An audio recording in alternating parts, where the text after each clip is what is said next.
Contoh nih biar mantap nih, masalah calon presiden. Saya ingin kita semua jangan cuman katanya-katanya, atau jangan cuman demen-demen. Kalau saya mah pokoknya nomor sekian, mau sampai hari kiamat nomor sekian. Jangan, itu nafsu Pak, itu keinginan. Pikirin dulu, pilihan kita itu udah pas apa belum? Karena kalau misalnya kita ngomongnya, saya mah nggak suka yang ngono, saya mah demennya yang ini. Itu kalau bahasanya begitu Pak, tanpa kita sadari sebenarnya yang menggerakkan ucapan kita itu adalah hawa nafsu Pak. Masya Allah.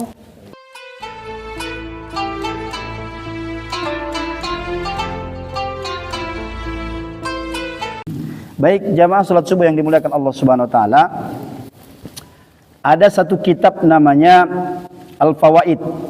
Ini kitab ditulis Ibnul Qayyim Al-Jauzi. Ibnul Qayyim Al-Jauzi ini menukil lagi pendapat satu ulama besar, yakni ulama salaf. Namanya, nanti supaya bisa dirujuk gitu sama bapak-bapak, Syaqiq bin Ibrahim Al-Balkhi. Siapa namanya? Syaqiq Ibrahim bin Ibrahim Al-Balkhi. Nah ini yang menarik nih. Kata beliau, ada 6 faktor yang menyebabkan kaum muslimin itu tidak mendapatkan hidayah taufik dari Allah Subhanahu wa taala. Ada 6 faktor, ada 6 perbuatan yang menjadikan seseorang itu tidak mendapatkan hidayah taufik dari Allah Subhanahu wa taala. Nah ini mudah-mudahan 6 ini nggak ada sama kita ya. Ada 6 perbuatan. Sebelum kita jelaskan, kiranya perlu kita pahami apa itu hidayah taufik. Hidayah taufik itu bapak-bapak sekalian, kan udah sering kita dengar itu ya. Apalagi kalau penceramah terakhir nanti dia bilang wabillahi taufik wal hidayah, begitu ya. Jadi hidayah taufik ini bapak sekalian dalam pengkajian khazanah Islam adalah level paling tinggi daripada petunjuk Allah kepada hambanya. Puncaknya itu. Artinya orang kalau sudah mendapatkan taufik, soleh dah, selamat dah, cakep begitu. Karena hidayah atau petunjuk atau yang menggerakkan manusia itu sebenarnya kan ada Allah berikan. Kalau kita mengutip misalnya pendapat Syekh Wahab Az-Zuhaili ada 5. Maksudnya yang menggerakkan manusia itu. Nah di level kelima inilah hidayah taufik itu. Nah bapak-bapak kalau masih ingat kajian kita di 2 tahun yang lalu di rumah Pak Didin di Kampung Pulau Residence, masih ingat ya? Kalau masih ingat yang hadir pada malam hari itu, saya menyampaikan dan mengutip pendapat Syekh Wahab Az-Zuhaili itu. Yang pertama kan satu namanya hidayah ilham fitrah, itu diberikan kepada bayi yang baru lahir. Bayi yang baru lahir kan tangannya, matanya, kakinya kan belum berfungsi Pak. Tapi bagaimana cara bayi ini memberikan respon kepada sekelilingnya agar sekelilingnya tahu apa yang dia inginkan. Salah satunya hidayah itu adalah namanya ilham fitrah.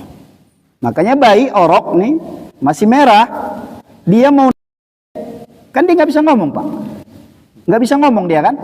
Nah bagaimana cara dia agar emaknya tadi yang lupa kan? Kalau ibu-ibu apalagi kalau lagi belanja sayur di depan sama abang-abang kan suka lupa dia, ngabang, belinya 2 kangkung ikat, ngobrolnya 2 jam. Terus bagaimana cara dia mengingatkan ibunya itu? Nangis Pak. Nah itu namanya ilham fitrah. Ya, semua dikasih Allah. Mau Kristen, mau Buddha, mau Hindu, mau apa baik, yang namanya lagi baik itu dikasih. Nanti ketika ibunya sudah lihat, waduh anak saya nangis nih, diambillah itu anak. Ketika sudah diambil, digendong, baru digendong begini. Mulutnya begini ini nih. Ya kan? Nah, dikeluarin, mohon maaf. Nah, itu bayi, tahu aja gitu. Mencocokkan mulutnya kepada puting air susu ibunya. Jadi itu namanya, kalau ditanya, gimana caranya dia itu? Kok bisa dia terpikir ke situ? Itu namanya ilham fitrah. Allah yang memberikan. Satu, ya. Yang kedua, namanya ada hidayah panca indera. Kita panca indera berapa Pak? 5. Enggak 6. 5 ya. Jadi setelah tadi ilham fitrah itu naik ke atas levelnya, itu hidayah panca indera. Panca indera ini hebatnya Bapak sekalian, ini juga Allah berikan.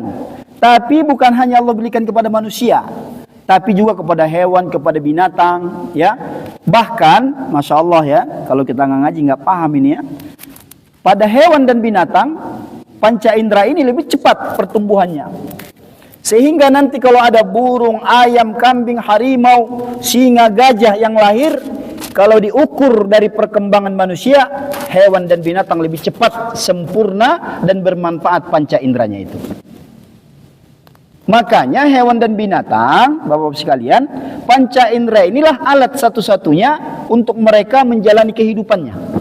Panca indera. Penciuman, penglihatan, pendengaran. Tapi hewan ini yang menggerakkan dia cuma satu potensinya, namanya hawa nafsu. Ya, hawa nafsu. Itu yang kedua. Yang ketiga, Allah berikan petunjuk itu kepada manusia, al-aqlu. Al-aqlu itu akal. Nah, ini yang kita kaji pagi hari ini dan yang sudah kita kaji setiap Jumat. Akal itu khusus diberikan Allah kepada manusia. Manusia mana saja. Dari zaman Nabi Adam sampai nanti hari kiamat, yang namanya manusia pasti diberikan Allah akal. Apa pentingnya kita kaji nih Pak? Bapak-bapak, kalau kita review kepada 4-5 kali pertemuan sebelumnya, titik fokusnya adalah di sini. Karena dalam Islam, Masya Allah, akal ini disahadatkan. Akal ini dibimbing lagi. Karena tidak semua akal yang ada pada diri manusia itu berfungsi sebagaimana yang Allah kehendaki. Ada yang tidak berfungsi, Pak.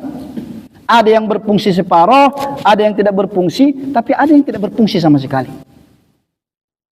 Pertanyaannya, kalau ada manusia wujudnya diberikan Allah akal, tapi akal itu tidak berfungsi 100%, maka kan sejatinya dia itu setengah manusia kan?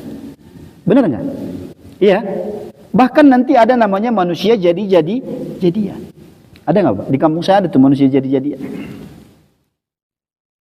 Maksudnya bagaimana nih? Manusia jadian, manusia setengah manusia nih.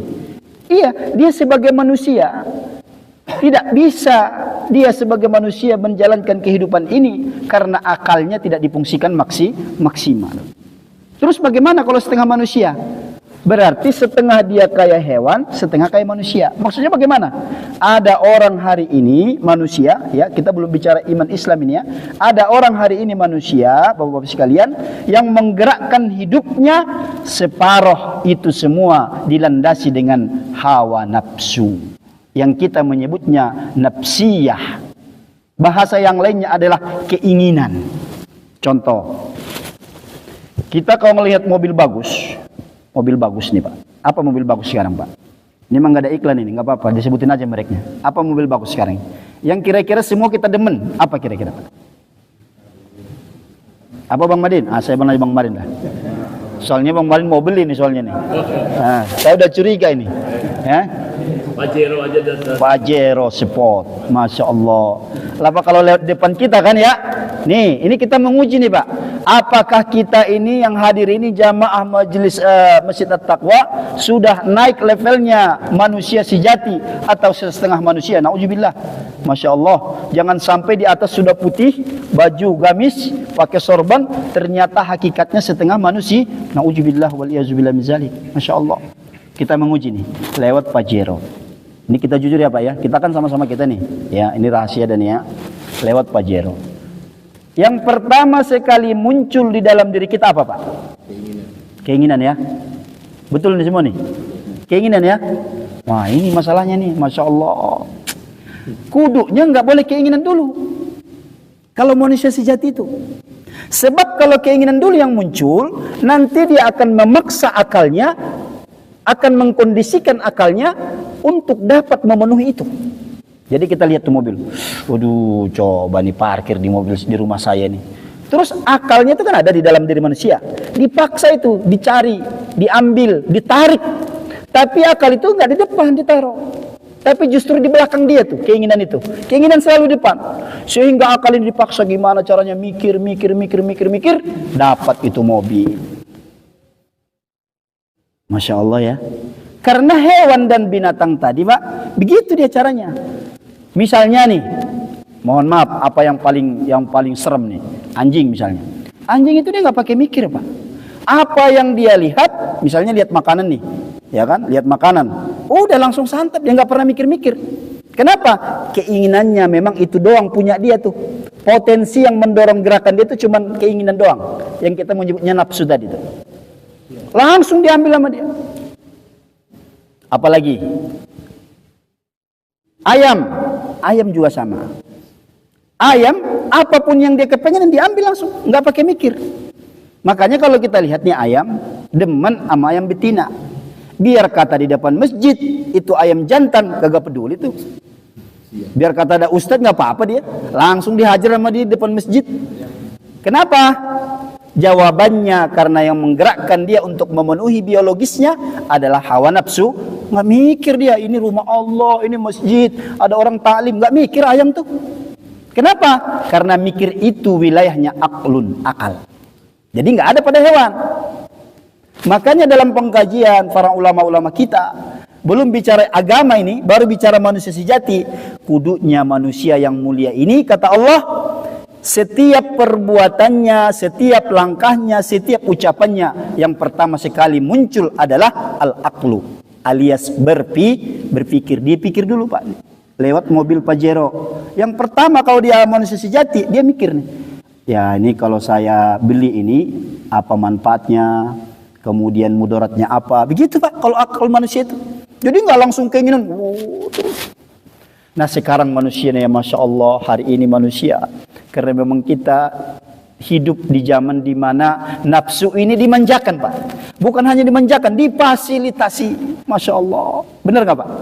Difasilitasi Pak, dikampanyekan, dipromosikan.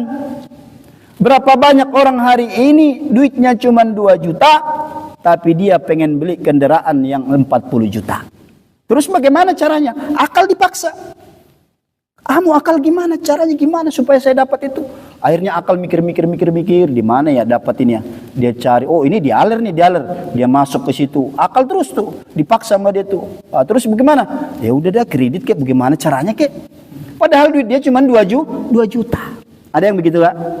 Bukan di sini maksudnya, tapi sekarang hari ini ada yang begitu manusia?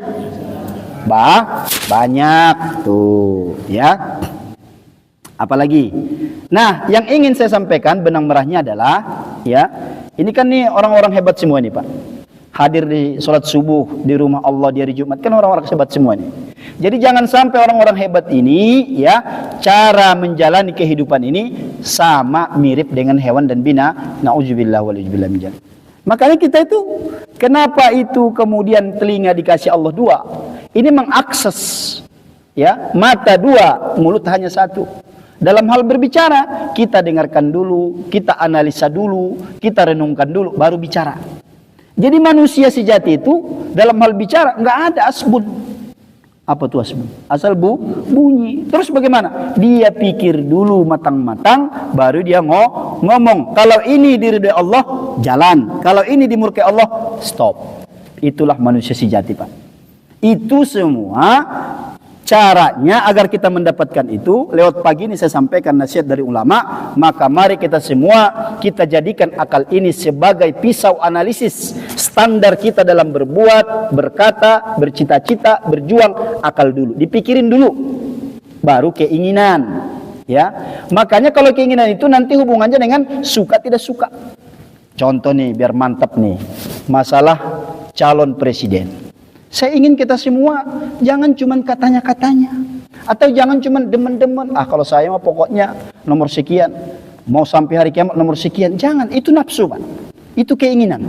Pikirin dulu, pilihan kita itu udah pas apa belum? Karena kalau misalnya kita ngomongnya, saya mah nggak suka yang ono, saya mah demennya yang ini. Itu kalau bahasanya begitu Pak, tanpa kita sadari sebenarnya yang menggerakkan ucapan kita itu adalah hawa nafsu Pak. Masya Allah.